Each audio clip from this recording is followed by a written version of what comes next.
在親生父親的歡迎宴上，集團少爺傅繼洲竟衝上去質問新來的女人，因為這個即將成為他後媽的女人，正是幾年前與他熱戀並許諾嫁給他的前女友蘇寧宇。而這一切的背後，隱藏着一個關乎5000萬現金和一條人命的驚天交易。故事要回到幾天前，身患肺癌晚期的傅氏集團總裁傅建勝，為了在生命最後時刻替自己不成器的兒子鋪平道路，找到了急需腎源救父的蘇寧宇。他開出一個無法拒絕的條件，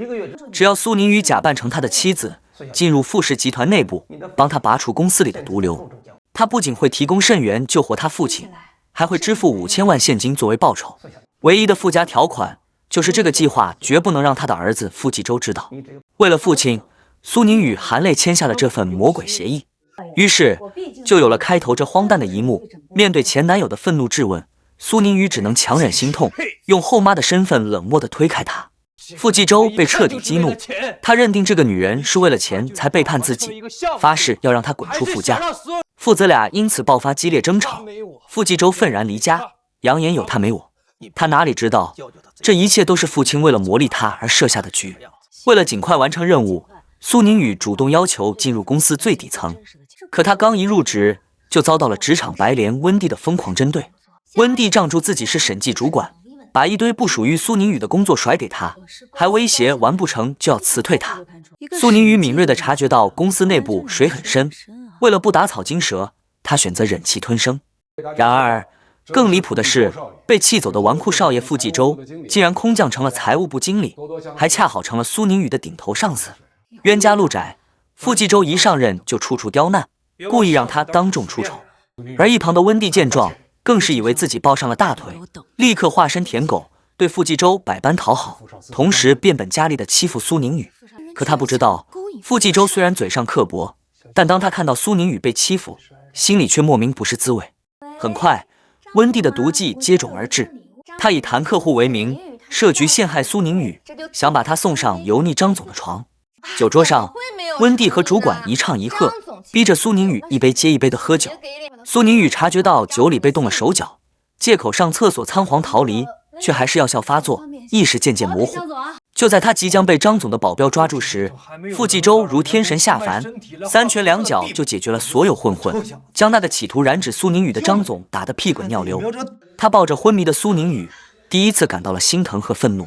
第二天，毫不知情的上司趙主管竟還因為項目黃了而責罵蘇寧宇，逼他去給張總道歉，否則就去掃廁所。關鍵時刻，傅繼洲再次出現，霸氣護妻，直接戳穿客戶的人品問題，並警告趙主管，再敢逼良為娼，掃廁所的就是他自己。一次次的維護，讓蘇寧宇對這個幼稚的小狼狗繼子有了改觀，而傅繼洲也被蘇寧宇的工作能力所折服，兩人的關係在不知不覺中開始解凍。然而真正的風暴才剛剛開始，一個更大的陰謀正悄然籠罩着他們。蘇寧宇很快發現，財務主管趙千億和公司董事陳克正勾結，利用一個空殼公司長期做假賬，侵吞公司資產。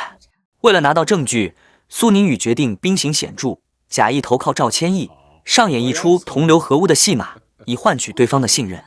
傅繼洲通過監控看到蘇寧宇和趙千億的親密合作，誤以為他真的為了錢財自甘墮落，氣得買醉消愁，甚至酒後失態，想用錢來羞辱他。蘇寧宇被傷透了心，但為了大局，他只能把委屈咽進肚子裡，用更決絕的方式刺激傅繼洲，逼他親自去查出真相。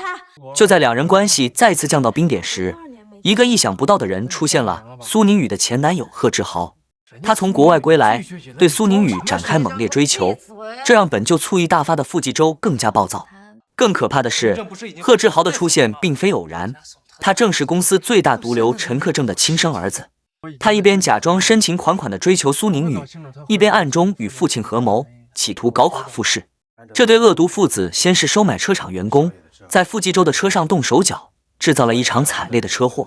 危急關頭，傅繼洲下意識地用身體護住了副駕駛的蘇寧宇，自己卻身受重傷，陷入昏迷。這場車禍讓蘇寧宇徹底看清了自己的內心，他守在病床前，哭住求他醒來，承諾只要他醒來，自己什麼都答應。傅繼洲醒來後，兩人終於解開了所有誤會，感情迅速升溫。他們聯手演戲，假裝決裂，成功讓陳克正和賀志豪放鬆警惕。蘇寧宇假意投靠，將一份假的項目資料交給了陳克正，而傅繼洲則在董事會上配合演出，被罷免了總裁職位。陳克正以為勝券在握，在董事會上公然發難，企圖一舉奪權。就在他最得意的時候，蘇寧宇和傅繼洲突然發難，當眾播放了他和他所有黨羽的犯罪錄音和證據。原來，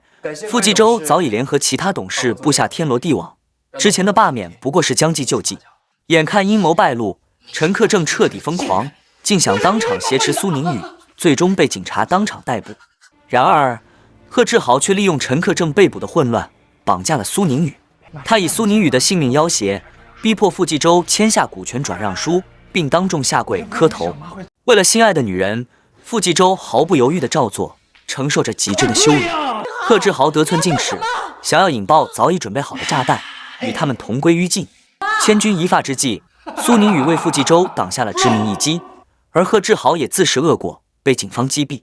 風波過後，傅繼洲守在昏迷的蘇寧宇床前2天2夜。當蘇寧宇醒來，他卻假裝失憶，開口就叫老婆。這份生死相依的感情，讓兩人再也無法分。此時，傅繼洲也終於從管家口中得知了父親病危的全部真相。他衝到醫院，與病床上的父親和解，父子倆流着淚說出了埋藏心底多年的愛。不久，傅建勝安詳離世。處理完所有後事，傅繼洲正式接管了傅氏集團。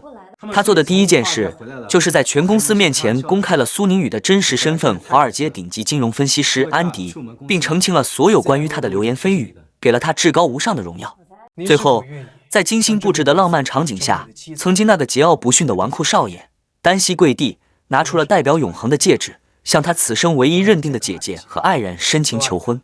從繼子到愛人，從誤解到深情，他們終於跨越了所有障礙，緊緊擁抱在了一起。